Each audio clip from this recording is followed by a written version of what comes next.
আপনার LG washing মেশিনে কি ওই এরর দেখাচ্ছে? আজকে আমরা জানব এই সমস্যার মানে কি, কেন হয় এবং কিভাবে খুব সহজে সমাধান করবেন। আমরা তথ্য এবং অভিজ্ঞতার আলোকে ভিডিও তৈরি করছি আপনাদের জন্য, তাই আমাদের চ্যানেলটি সাবস্ক্রাইব এবং ফলো করে সঙ্গে থাকুন। চলুন শুরু করা যাক। ওই এরর মানে কি? ওই মানে হল ড্রেন এরর, অর্থাৎ মেশিনের ভেতরের পানি ঠিকভাবে বের হতে পারছে না।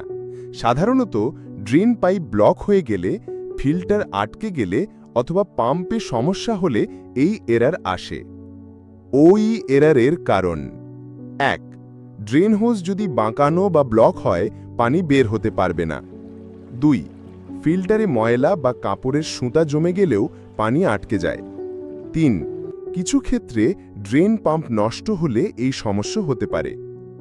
ওই এররের সমাধান: ১. প্রথমে মেশিন বন্ধ করে প্লাগ খুলে ফেলুন। ড্রেন পাইপ সোজা করে দেখুন ভেতরে কিছু আটকে আছে কিনা পরিষ্কার করুন। ফিল্টার খুলে ময়লা পরিষ্কার করে নিন। তবুও সমাধান না হলে ড্রেন পাম্প চেক করতে টেকনিশিয়ানের সাহায্য নিতে হবে। তো এভাবেই খুব সহজে এলজি ওয়াশিং মেশিনের ওই এরর ঠিক করতে পারবেন। ভিডিওটি উপকারী মনে হলে লাইক দিন, আর নতুন টিপস পেতে সাবস্ক্রাইব করতে ভুলবেন না।